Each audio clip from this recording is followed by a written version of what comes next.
Bom dia, boa tarde, boa noite, professor ao seu tote, ao seu dispor. Vamos trabalhar um pouco a constante de equilíbrio?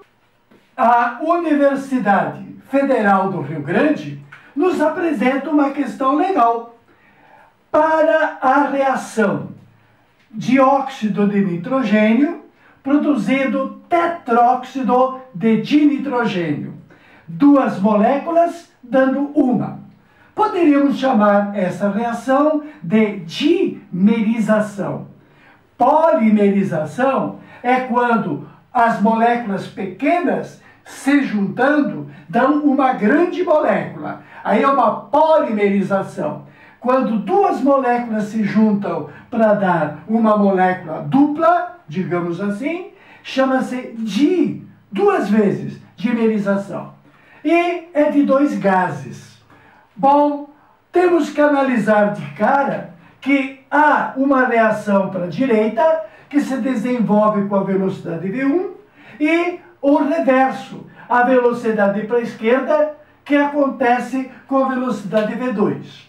O equilíbrio químico é alcançado quando o valor da velocidade para a direita ficar igual ao valor da velocidade para a esquerda. Chama-se de equilíbrio porque a quantidade do produto não aumenta mais. À medida que ele é produzido, ele é decomposto. Então, fica constante a sua concentração. Da mesma forma que a concentração do reagente também fica constante. Nesse instante, eu posso dizer que o número de mols por litro fica estabilizado, tanto do produto quanto do reagente. Da mesma forma, como são gases, aqueles mols, aquela quantidade de matéria gasosa, faz pressão. A pressão deste gás na mistura dos dois, portanto, é uma pressão parcial dele, vai estabelecer, vai ficar constante, porque não vai estar mais aumentando a sua quantidade de mol. Da mesma forma, a pressão parcial do NO2 no equilíbrio também fica constante. Nesse instante, então, nós podemos pensar na constante de equilíbrio.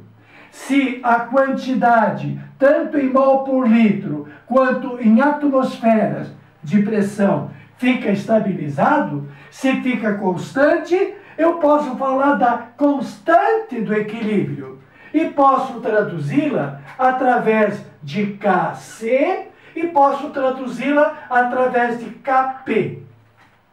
Se os dados do produto e do reagente forem em termos de mol por litro, eu estarei falando de constante em termos de concentração molar, que será a quantidade de mol por litro do produto da reação direta pela quantidade de reagente da reação direta. Elevadas essas quantidades, a potência equivalente a seus coeficientes, 2 para o NO2 e 1 para o N2O4. Então, 1 de expoente e 2 de expoente. A constante em termos de concentração seria a concentração do produto sobre o reagente ao quadrado. E a constante em termos de pressão parcial será a mesma razão, a quantidade de N2O4 em termos de pressão parcial sobre a pressão parcial do NO2, esta elevada ao quadrado. Portanto, tudo se resumiu na igualdade das velocidades, que permaneceu constante a quantidade do produto e do reagente, que pode ser considerada em mol por litro ou pode ser considerada em pressão parcial, normalmente dada em atmosferas. Lembrando que uma atmosfera equivale a 760 milímetros de mercúrio. Muito bom. O gráfico mostra a variação da constante de equilíbrio em termos de Kp.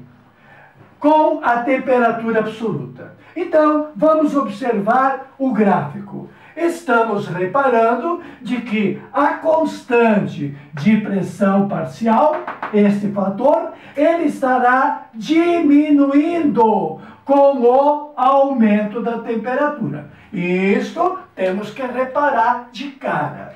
À medida em que a temperatura absoluta cresce, na medida em que recebe calor, a constante diminui. Qual é a tua conclusão? Porque aqui no texto vai perguntar a 293 Kelvin, nesse ponto estratégico aqui, encontrou-se que a pressão de equilíbrio para o NO2 era de 0,71 atmosfera. Pode-se afirmar que a reação é endotérmica ou exotérmica. Esse pontilhado, esta primeira palavra das alternativas, nós vamos tirar nesta observação. Se a reação, ao aumentar a temperatura absoluta, diminui a sua constante, estamos aqui analisando. Ao aumentar a temperatura, a constante em termos de pressão diminui. O que significa que a constante em termos de pressão diminui? Significa que o quociente da quantidade do produto da reação direta está diminuindo. Na medida em que aumenta a temperatura, se diminuir o Kp, está diminuindo a concentração e, consequentemente, a pressão parcial do N2O4. Ora, se o aumento da temperatura diminui o numerador, a reação, ela não está vindo para cá. A tendência é ir para lá. Aumentar a temperatura favorece. O que favorece? Lembra das aulas? O aumentar da temperatura favorece a endotérmica. A reação, para onde for endotérmica, estará sendo favorecida. Por quê? Ora, se a reação quer receber calor, se você está com frio,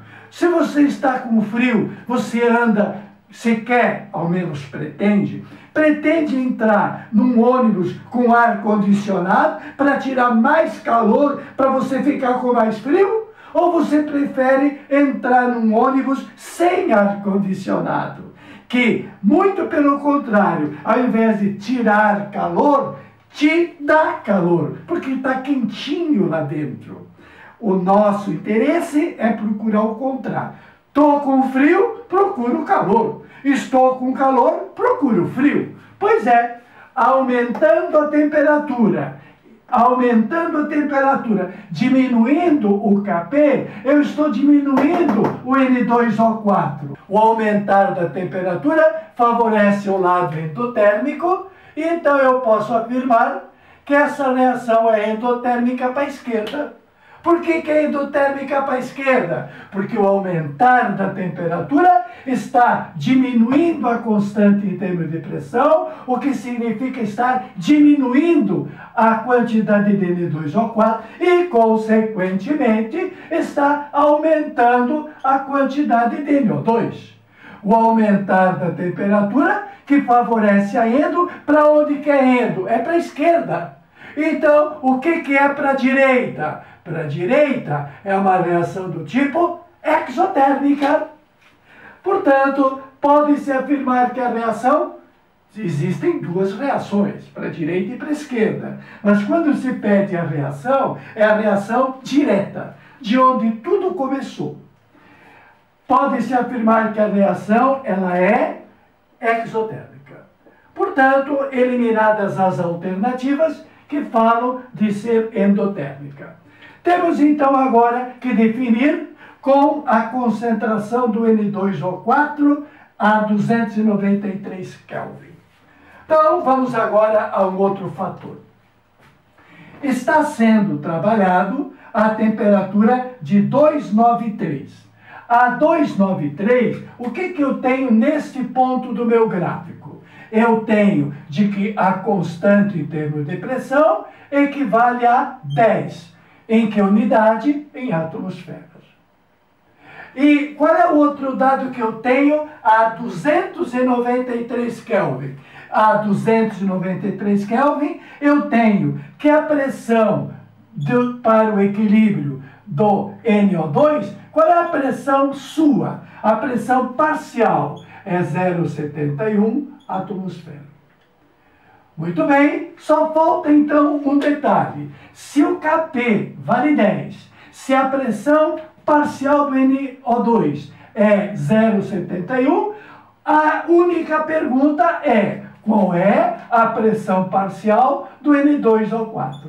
Sendo dado a constante em termos de pressão equivalente a 10, teremos então 10 atm de constante de pressão por equilíbrio, pressão parcial do N2O4, pressão parcial do NO2 ao quadrado, que dá 0,5071, isolando a pressão parcial do N2O4, correspondente a 5,041 atmosfera. Portanto, a resposta é a alternativa E. A reação para a direita é uma reação exotérmica e a pressão parcial do N2O4 corresponde a aproximadamente 5 atmosferas. Tati, ao seu dispor.